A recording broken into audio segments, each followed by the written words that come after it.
안녕하세요. 한국경제신문 워싱턴 특파원 이상은입니다. 이번 주는 관세 대통령 트럼프에 대해서 한번 이야기를 해볼까 합니다. 지난주에 관세 정책을 드디어 발표를 했었고요. 그리고 이 내용하고 그로 인해서 시장이 어떻게 반응했는지, 그리고 앞으로 실제로 관세 정책이 어떻게 될 것 같은지 한번 살펴보도록 하겠습니다. 전에도 저희가 관세 폭탄에 관해서 한번 이야기한 적 있죠. 근데 그때는 후보자로서 했던 이야기였고, 지금은 이제 당선인으로서 본격적으로 실현 가능성이 있는 그런 정책으로서 볼 필요가 있겠네요. 네, 지난주에 두 가지 피드가 한꺼번에 올라와서 저희를 깜짝 놀라게 했죠. 첫 번째, 멕시코하고 캐나다에 대해서 25% 관세를 매기겠다. 또 중국에는 10% 포인트만큼 추가 관세, 지금 관세율에 대해서 10% 더해서 매기겠다. 이렇게 발표를 각각 했는데요. 이 포스트가 길지를 않았습니다. 미주알 고주알이 있는 무슨 정식 발표문이 아니었기 때문에 이 관세가 진짜로 모든 제품에 대해서 다 적용되는 게 맞느냐. 그리고 중국발 관세라고 하면 예를 들면 중국에 대해서 지금까지 얘기했던 거는 60%나 100% 하겠다고 했는데 10%라고 하는 게 그게 어디까지를 10%라고 하는 건지, 추가로 더 관세 더 매기겠다고 하는 건지, 예를 들면 앞으로 20%나 30%, 60%를 더 얘기를 할 건지, 이런 부분들에 대해서는 사실 알려지지를 않았습니다. 아주 약간 모호하게 이야기를 했고, 모호했지만 제 생각에는 상당히 전략적으로 두 개의 포스트가 작성되었다는 생각이 들었습니다. 먼저 왼쪽에 멕시코 캐나다 관세를 살펴보면요.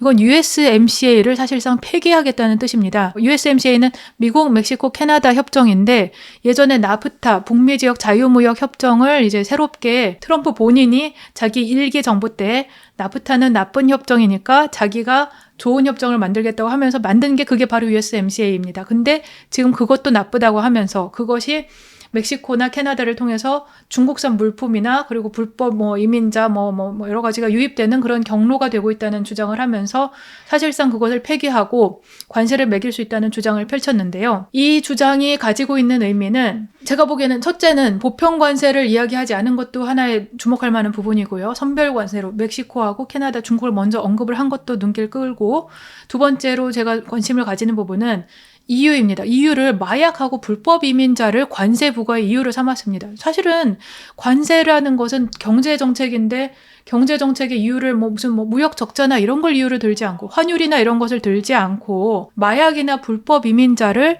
관세 부과의 이유로 든다는 것은 좀 어떻게 보면 약간 비논리적으로 들리기도 하고 다소 상식적이지 않게 들리는데요. 이유가 있다고 생각이 듭니다. 왜냐하면 이것은 의회가 가지고 있는 관세 권한을 넘어서 대통령이 행정명령으로서 관세를 부과할 수 있는 길을 열기 위한 것이 아닌가 하는 게 저의 해석입니다. 왜냐하면 대통령은 국가의 비상상황에 대처할 수 있는 권한이 있고, 그런 권한을 활용해서 관세 정책을 하겠다는 것이 트럼프가 유세 과정에서 했던 설명인데, 보편적인 관세는 아니지만 이런 멕시코나 캐나다에 대해서는 구체적인 이유를 근거를 댄 겁니다. 우리가 마약 문제가 심해졌고 불법 이민자 문제가 너무 심해져서 국가적인 비상 상황이고 안보적인 위협이 있다고 할 수 있다. 그렇기 때문에 우리가 이러한 관세로서 이것을 해결해 보고자 한다. 그런 논리에 어떤 근거를 대려면 비상 상황이라고 말할 수 있는 이유가 있어야 되잖아요. 근데 지금 이거를 댄 거죠. 마약이나 불법 이민자로 그 이유를 댄 것이고, 또 다른 한 가지는 이렇게 말함으로써 협상의 여지가 생겼습니다. 예를 들면 무역 적자다. 무역 적자로 관세를 도입하고자 한다면, 만약에 무역 적자가 해결되지 않는다면 그 관세를 철회할 만한 근거도 마땅치 않은, 퇴로가 마땅치 않잖아요. 근데 마약이나 불법 이민자 유입이 근거다라고 하면 거기에 걸맞는 정책을 상대방에 제시한다면, 그리고 또 예를 들면 그 관련된 수치가 많이 줄어든다면 그것을 철회할 수 있는 퇴로가 열려 있다는 그런 인상을 줍니다. 협상의 여지가 있다는 점에서, 또 자신의 대통령의 권한을 활용할 수 있다는 점에서 이런 식의 형태를 취한 것이 아닌가 하는 해석이 들고, 또 중국에 대해서는 중국은 조금 의아한 부분이 있습니다. 왜 지난번에 이야기했던 것보다 훨씬 낮은 수준으로 시작을 했을까? 그래서 중국 매체에서 일단 반발은 했어요. 관세 몽둥이다, 망언이다 이렇게 말은 했지만, 제가 생각하건대는 중국은 이 발언에 상당히 복잡하게 해석을 하고 있을 것 같습니다. 안에서 굉장히 골머리를 싸매고 있을 것 같은데, 일단은 상당히 약한 것으로 시작을 했습니다. 이 부분은 두 가지로 해석을 할 수 있을 것 같은데요. 첫째는 앞으로 남아있는 카드가 더 있다. 10%로 시작을 하지만 60%나 100%도 곧 얘기할 수 있다. 라는 부분이 있고, 두 번째는 중국에 대해서 현실적인 부분을 언급한 것이다. 실제로 10% 추가로 더하는 것은 가능하고 그 이상으로 하면 이제 미국의 물가에 너무나 큰 영향을 미치기 때문에 트럼프가 적당한 선에서 10% 추가 관세를 매기는 선에서 그리고 앞으로 더 추가로 매길 수 있다고 언급하는 선에서 실질적으로는 중국에 대한 관세 정책을 실행을 할 수가 있다. 이렇게 보는 두 가지 해석이 다 가능하다고 아직은 생각이 듭니다. 실제로 중국에 대한 부분은 조금 더 지켜봐야 될 여지가 있다고 보입니다. 토요일 날 오후에는 트럼프 당선인이 또 이런 글을 올렸습니다. 브릭스 국가들을 상대로 달러를 쓰지 않으면 100% 관세를 매길 수 있다. 이렇게 요구를 했는데요. 브라질, 러시아, 인도, 중국, 남아프리카 공화국 이런 국가들이 실제로 조직적으로 달러화에서 벗어나려고 하는 움직임이 있는 건 사실입니다. 지난 10월 달에 브릭스 정상회의에서 푸틴 러시아 대통령이 미국이 달러를 무기화하려고 한다고 언급을 하면서 우리끼리 대안을 찾자고 얘기를 했고 거기에 이제 다른 국가들도 좀 동조하는 분위기가 있었죠. 그래서 실제로 외환 보유액, 전체 각 국가의 외환 보유액에서 달러가 차지하는 비중은 2000년대에는 70%를 넘었는데 지금은 55에서 60% 사이로 내려와 있습니다. 그렇게 된 이유는 첫째는 위안화 사용 비중이 늘어났고 또 금 같은 것의 비중이 상당히 증가했기 때문인데요. 이것에 대해서 트럼프 대통령이 위기감을 느끼고 또 관세를 매겨서 대응하겠다고 위협하는 것은 한편으로는 그런 취지는 알겠다. 그런데 또 한편으로 이런 생각도 듭니다. 이게 정말 현실성이 있을까? 100% 관세를 중국을 상대로 그리고 인도까지 러시아는 뭐 그렇다 치더라도 남아프리카 공화국도 그렇다 치더라도 중국뿐만 아니라 인도에까지 이런 관세 위협을 한다는 것이 과연 얼마나 현실성이 있겠는가? 이거는 실제로 실행되기보다는 단지 그냥 수사적인 말이 아닐까? 그런 인상을 좀 남기는 부분이 있죠. 그럼 이러한 관세 정책이 나왔을 때 시장은 어떻게 평가를 했는가 한번 살펴보면요. 왼쪽은 미국 달러하고 캐나다 달러 간의 환율이고요. 오른쪽은 미국 달러하고 멕시코 페소화 간의 환율입니다. 지금 보시면 여기 가파르게 치솟은 부분이 있는데요. 둘 다 이 시점에 가파르게 치솟았죠. 이때가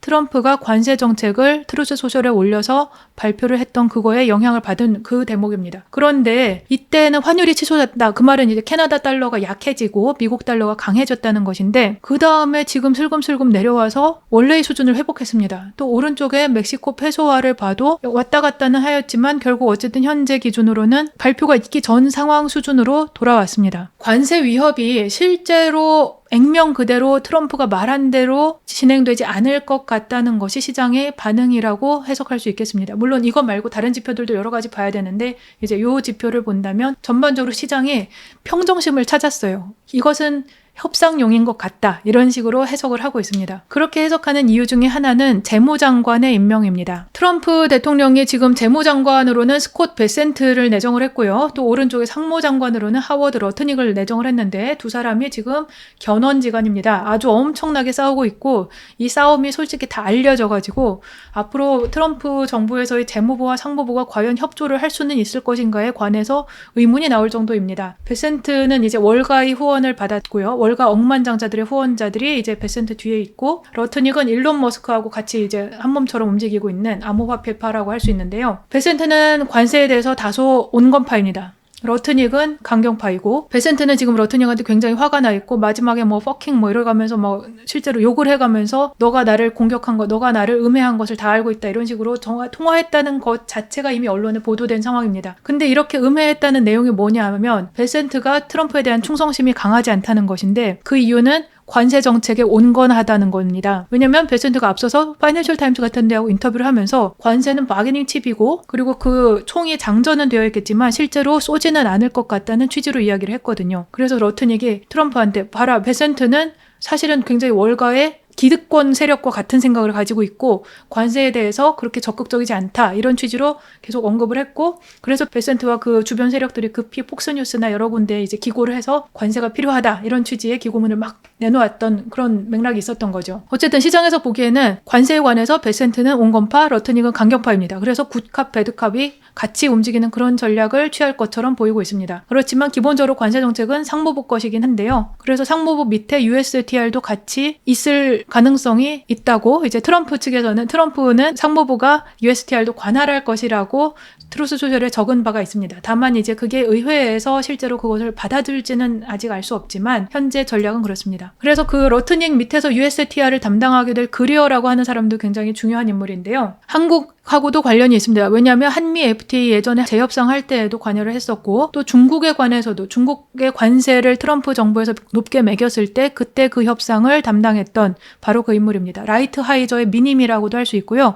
라이트하이저의 오른팔 비서실장 출신입니다. 둘이 거의 생각 똑같다고 봐도 크게 다르지는 않을 것 같습니다. 굉장히 중국에 대해서 특히 강경론자인데 지난 5월에 의회에 제출한 증언서가 있어요. 그 증언서에서 뭐라고 했냐면 중국이 2016년까지 그러니까 트럼프가 1기 때 취임하기 전까지 미국의 대중무역 정책 때문에 미국의 제조 기반화 고용은 감소했고 미국이 중국에 의존하게 됐고 중국이 이런 이점을 활용해서 미국의 글로벌 리더십을 약화시켰다. 이렇게 지적을 했습니다. 이 글에서 또 이제 중국에 부여한 영구 정상무역 관계 이런 PNTR이라고 하는 그런 지위를 철회해야 한다고도 했고요. 한국에 대해서도 모든 무역 협정은 미국의 필요에 맞춰서 재단되어야 된다. 그리고 한미 FTA를 그대로 두지는 않을 것이다. 이런 식으로 언급을 했었습니다. 근데 이게 사실은 약간 내로남불같이도 느껴지는 게 오른쪽에 보시는 글은 지난 1월 달에 한국공정거래위원회가 플랫폼법을 내놓았을 때 밸런스라고 하는 매체에 기고한 글입니다. 근데 여기에서 뭐라고 했냐면 플랫폼법이 이제 미국의 빅테크를 좀 치려고 하는 그런 부분이 있었잖아요. 그것에 대해서 한국의 보호주의로 선회를 하고 있다. 한미 FTA하고 WTO 협정에 따른 비차별 약속을 위반한다. 그래서 불필요한 도발이다. 그리고 무역 갈등을 자발시킬 가능성이 높다. 뭐 이런 식으로 얘기를 했는데 지금 저희가 이제 그리어한테 하고 싶은 말이 누가 보호주의로 선회를 하고 있고 누가 FTA를 깨고 있으며 누가 WTO에 따른 약속을 위반하고 있는지 과연 어쨌든 미국 우선주의라고 하니까요. 그렇습니다. 그리고 멕시코하고 캐나다는 이제 트럼프 대통령 당선인의 이제 말이 나오고 나서 굉장히 불난 호떡집이 되었습니다. 그래서 멕시코는 트럼프 당선인한테 곧바로 전화를 걸었고요. 캐나다는 주스틴 트루도 총리가 플로리다의 마러라고로 뛰어왔습니다. 멕시코 셰인바움 대통령과 트럼프 당선인 간의 전화통화 내용을 보면 양쪽 모두 다 끝나고 나서 멋진 대화를 나눴다고는 했는데 트럼프 측에서는 멕시코를 통한 미국 이민을 중단하고 남부국경을 폐쇄하기로 했다. 사실상 폐쇄하기로 했다고 합의했다. 이런 식으로 썼고요.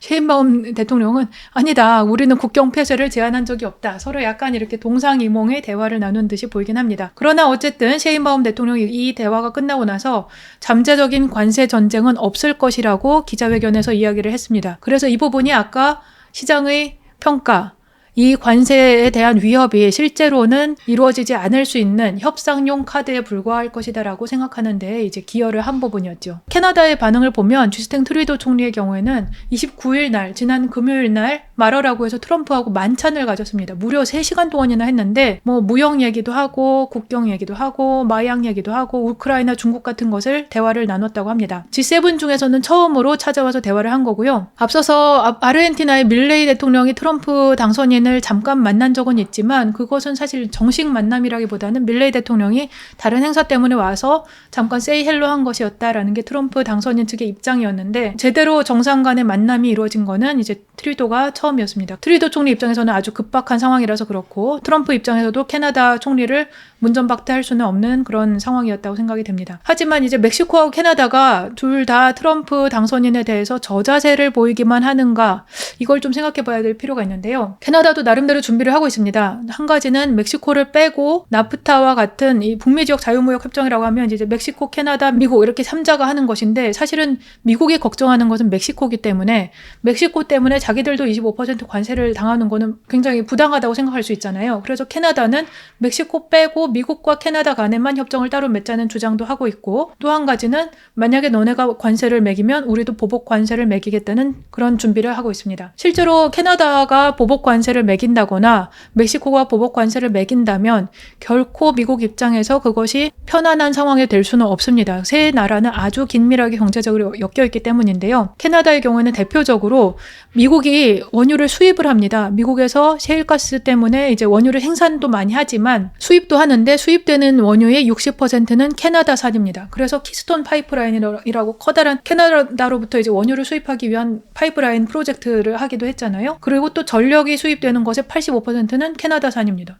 그도 당연한 것이 북미 대륙 안에서 전력을 수입할 수 있는 나라는 미국에서 모자라다면 캐나다밖에 없는 거죠. 그 외의 나라에서 가져오려면 말이 안 되는 거니까요. 그런데 이런 상황에서 만약에 캐나다가 25% 보복 관세를 똑같이 매긴다라고 하면 트럼프 대통령 입장에서는 본인이 국민들에게 약속했던 에너지 비용 절반으로의 감축이라는 목표는 달성 불가능합니다. 그거 어떻게 할 수 있겠어요? 본인이 뭐 셰일가스 생산을 늘리고 뭐 이런 시추를 늘리고 이런 걸 할 수 있지만 그런 것으로 인한 효과는 차츰 천천히 일어날 것이고 캐나다로부터 관세 보복은 바로 올 수 있기 때문에 만약에 그렇게 된다면 트럼프 당선인 입장에서는 상당히 곤란한 처지에 처할 수 있게 되죠. 멕시코도 사실은 마찬가지입니다. 좀 전에 그 장표 다시 보시면요. 가운데 차트가 있는데요. 멕시코에서 북미 지역으로 수입되는 차량, 그 차량의 성격을 자세히 보시면 멕시코산 차량이죠. 멕시코산 수입이고 그리고 앞으로 25% 관세가 매겨지면 이 차량들이 바로 그 관세를 맞게 됩니다. 근데 누구가 생산하냐면 1번 제너럴 모터스, 2번 포드, 저 밑에 스텔란티스 있고요. 이런 회사들이 멕시코에서 생산해서 미국으로 가져오는 차량에 대해서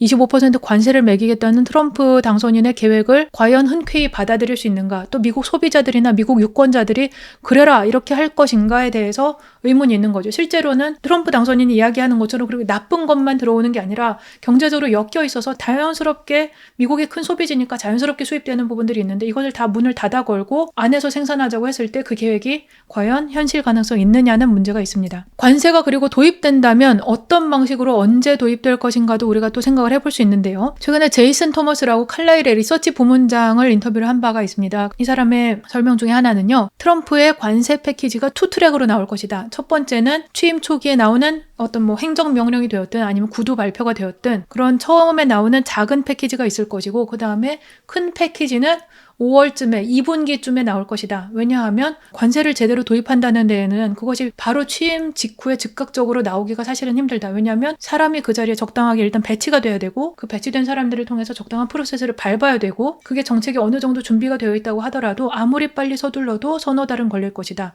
그래서 본인이 보기에는 2분기 중 자기가 생각하기에는 5월쯤에 관세 패키지가 크게 나올 것 같다. 그래서 처음에 초기에 나온 것이 작다고 하더라도 그 다음에 더 큰 게 기다리고 있을 것이다. 그것이 이제 트럼프의 생각일 거라고 생각하고요. 또 이 사람 말했던 것 중에 재밌던 부분은 관세가 인플레를 불러올 것이라는 부분입니다. 왜냐하면 미국 경제가 이미 완전 고용 상태에 가까운데 그런 상태에서 관세 정책이라는 거는 장벽을 높여서 그 안에서 생산을 하게 만들려는, 그래서 일자리를 만들려고 하는 정책인데 그러면 해외에서 생산된 것만큼 미국에서 생산할 수 있도록 어떤 준비가 되어야 되잖아요. 근데 생산력이라는 것이 노동력이 이미 다 어딘가에 배치가 되어 있는 상황에서 추가적으로 생산에 대한 수요가 관세 때문에 생긴다고 하더라도 그것을 바로 받아 안을 시장 상황이 지금은 아니라는 겁니다. 그래서 관세가 인플레를 즉각적으로 불러올 수 있다는 쪽에 이 사람은 좀 더 웨이트를 두고 있었습니다. 그리고 보편 관세를 만약에 도입한다면 아까 전에 이런 멕시코나 중국이나 캐나다 말고 보편 관세도 이제 지금 트럼프 정부가 준비하고 있는 부분인데 보편 관세를 도입한다면 어떻게 도입할 것인가도 상당히 관심을 끄는 부분입니다. 왜냐하면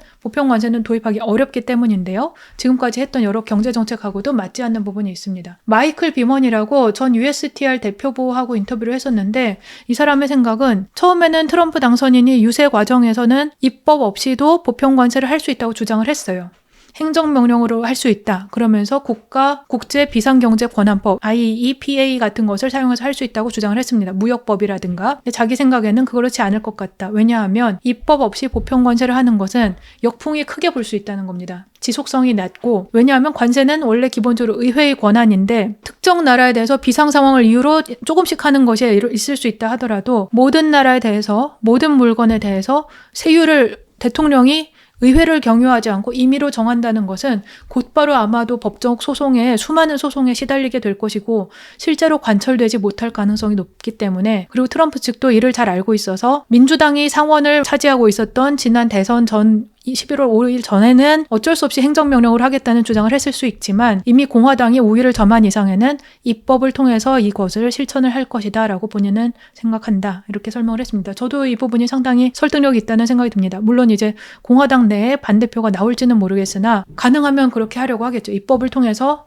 이것을 보다 공고하게, 그리고 또 앞으로 차기 정부가 오더라도 뒤집지 못하게 하는 그런 종류의 관세 정책을 도입할 것으로 생각이 됩니다. 또 지난주에 우리나라에서 굉장히 트럼프 정부와 관련해서 눈길을 끌었던 부분이 IRA하고 칩스법에 대한 위협이 있었습니다. 비벡 라마스완이라고 정보 효율 보호를 공동으로 일론 머스크와 함께 이끌기로 한 이 수장이 될 사람인데요. IRA하고 칩스법에 대해서 이제 한국 기업들이 상당히 수혜를 많이 받게 되는데 특히 칩스법은 우리 아직 삼성전자 삼성전자하고 하이닉스가 못 받았습니다. 인텔은 받는다고 발표가 났지만 삼성전자하고 하이닉스는 아직 그게 완료가 안 됐어요. 근데 막판에 이제 바이든 정부에서 그걸 막 지출을 하려고 하니까 이 부분에 대해서 라마스와미가 매우 부적절하고 IRA하고 반도체법은 낭비성 보조금이라고 언급을 했고 이런 막바지 수법을 모두 재검토하고 면밀히 조사를 나중에 그 계약을 다시 다 들여다보겠다. 그렇게 권고를 하겠다.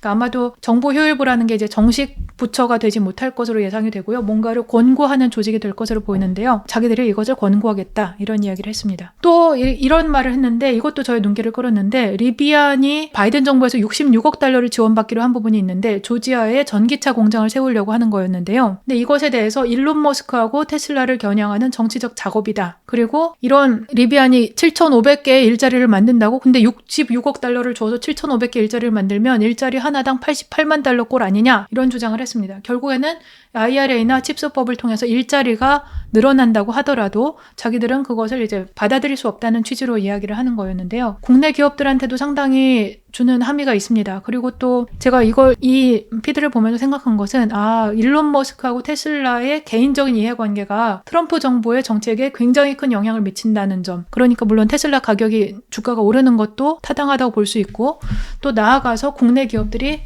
위협을 당할 수 있다는 점도 그런 생각도 들었습니다.